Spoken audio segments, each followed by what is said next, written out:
ফিরে এলাম বিরতির পর। বিচারপতি নিয়োগ পদ্ধতি প্রকাশ্যে আনলো সুপ্রিম কোর্ট। সামনে এলো বিচারপতি নিয়োগে কলেজিয়ামের সুপারিশ সংক্রান্ত তথ্য ওয়েবসাইটে প্রকাশ করলো সুপ্রিম কোর্ট ও হাইকোর্টের বিচারপতি নিয়োগ পদ্ধতি জনগণের জ্ঞাতার্থে এবং সচেতনতার স্বার্থে সামনে আনলো সুপ্রিম কোর্ট। বিচারপতি নিয়োগ পদ্ধতি প্রকাশ্যে আনলো সুপ্রিম কোর্ট। প্রকাশ্যে বিচারপতি নিয়োগের কলেজিয়ামের সুপারিশ সংক্রান্ত তথ্য। এ বিষয়ে বিস্তারিত আলোচনা করব নিউজ রুমে। এখন আমার সঙ্গে রয়েছেন আমাদের প্রতিনিধি পীযূষ কান্তিনাথ। পীযূষ দা, এই যে পদ্ধতি যেটা আজকে সুপ্রিম কোর্টের তরফ থেকে প্রকাশ করা হয়েছে, সেই পদ্ধতির বিষয়ে যদি বিস্তারিত জানাও।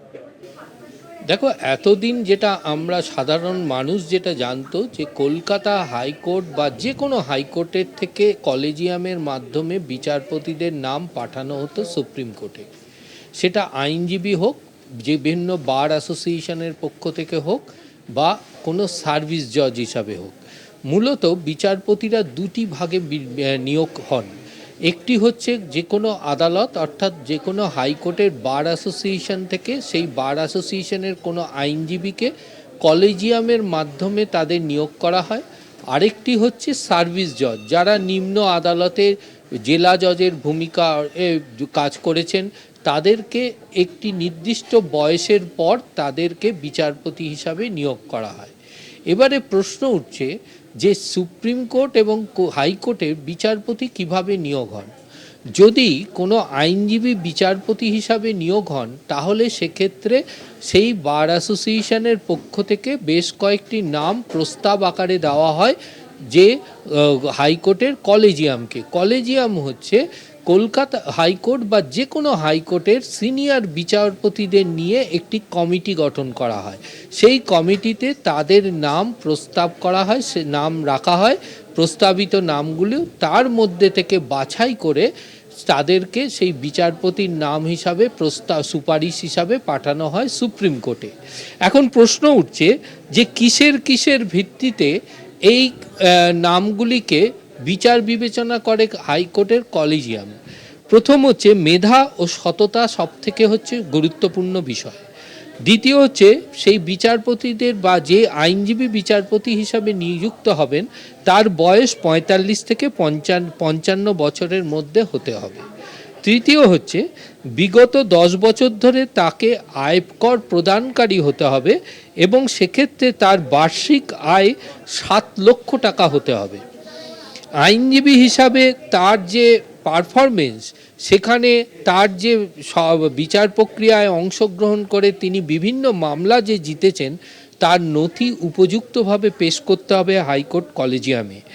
জনকল্যাণে এবং বিনামূল্যে আইনজীবী হিসাবে আদালতে অবৈতনিকভাবে তিনি কাজ করেছেন এমনও পারফরমেন্স থাকতে হবে তার ওই নথিপত্রে।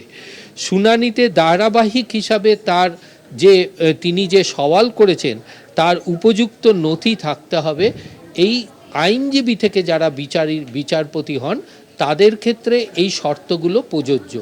যদি এই শর্ত কোনো আইনজীবী সঠিকভাবে তিনি দিয়ে থাকেন এবং তা যদি হাইকোর্টের কলেজিয়ামে মান্যতা পায়, অবশেষে মুখ্যমন্ত্রীর স্বাক্ষরের পর এবং কলেজিয়ামের সুপারিশে তা সরাসরি চলে যায় সুপ্রিম কোর্টের কলেজিয়ামে এবং সুপ্রিম কোর্টের কলেজিয়াম বসে, অর্থাৎ সুপ্রিম কোর্টেও এরকম বিচারপতিদের একটি কলেজিয়াম অর্থাৎ কমিটি রয়েছে, সেই কমিটি তখন বিচার বিবেচনা করে তাদের নাম প্রস্তাব করেন এবং সেটি সঙ্গে সঙ্গে পাঠানো হয় হচ্ছে সোজা কেন্দ্রীয় আইন মন্ত্রকে এবং কেন্দ্রীয় আইন মন্ত্রক যদি সেখানে ছাড় দেন। এবার এখানে আইবির রিপোর্টটি কিন্তু যথেষ্ট গুরুত্বপূর্ণ, অর্থাৎ এই আইনজীবী হিসাবে হোক বা বিচারপতি নিয়োগ হিসাবে হোক তার একটা গোয়েন্দাদের একটি রিপোর্ট আইন মন্ত্রকে জমা পড়ে, আইন মন্ত্রকের ছাড়পত্র পেলে রাষ্ট্রপতির স্বাক্ষর হয় এবং তারপরেই তিনি বিচারপতি হিসাবে নিয়োগপত্র পান।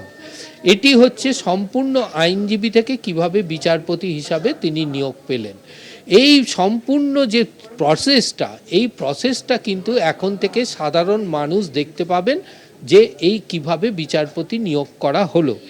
অপরদিকে যারা সার্ভিস জজ হিসাবে নিযুক্ত হন সেই নিযুক্তগুলি হলো পদোন্নতি বা বিচার বিভাগীয় নিম্ন আদালতের বিচার প্রক্রিয়ার মধ্যে তাকে থাকতে হবে এবং তিনি 58 বছরের বা 6 মাসের মধ্যে তার বয়স হতে হবে।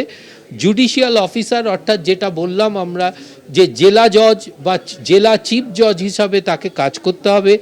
মহিলা এবং সমাজের প্রান্তিক মানুষের বিভিন্ন শ্রেণীদের মধ্যে প্রতিনিধিত্ব করেছেন এমন বিষয়টিও তার মধ্যে থাকতে হবে। অর্থাৎ তবেই তিনি নিম্ন আদালতের জেলা জজ থেকে ধাপে ধাপে জেলা জজ তারপরে কলকাতা হাইকোর্ট বা যে কোনো হাইকোর্টের বিচারপতি হিসাবে নিয়োগ পাবেন সেই রাজ্যে।